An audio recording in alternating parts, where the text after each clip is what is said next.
Olunaku olwaleero luyingidde olwokubiri kkooti nga yeetegereza obujulizi oba obutambi obwatwalibwa omuzungu Andrew Wilson obulumiriza Retired Colonel Dr. Kizza Besigye ne banne mu misango egy'abavunaanibwa egy'okulya mu nsi yaabwe olukwe wamu n'okwagala okuvuunika gavumenti.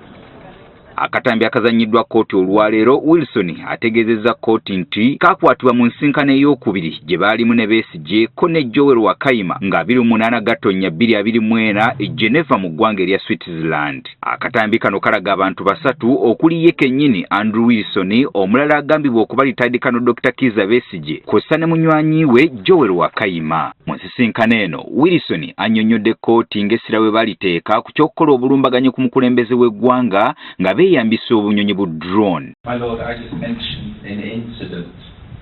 The incident we're talking about would have been the assassination attempt on President Museveni. Akatambi kano akaweza eddakiika 5 kalaga abantu basatu ng'emboozi egudde amakerenda.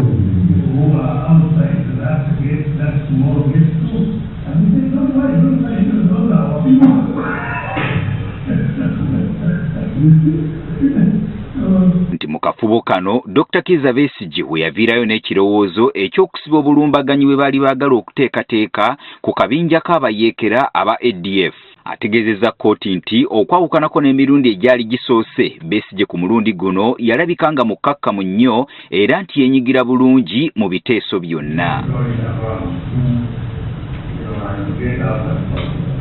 Olw'okuba Besigye ne Lutale babadde tebalina bannamateeka olwaleero, Obedi Lutale awandiikidde kkooti ng'ayagala bannamateeka be babeerewo ng'omusango guno gugenda mu maaso, omulamuzi kyakkirizza. Bannamateeka bano kuliko Mariam Lutale, Farouk Kizza, Silas Ogul ne Wilson Kato. N'olwaleero Retired Colonel Dr. Kizza Besigye talabiseeko ng'omusango gugenda kuddamu okuwulirwa olunaku olw'enkya.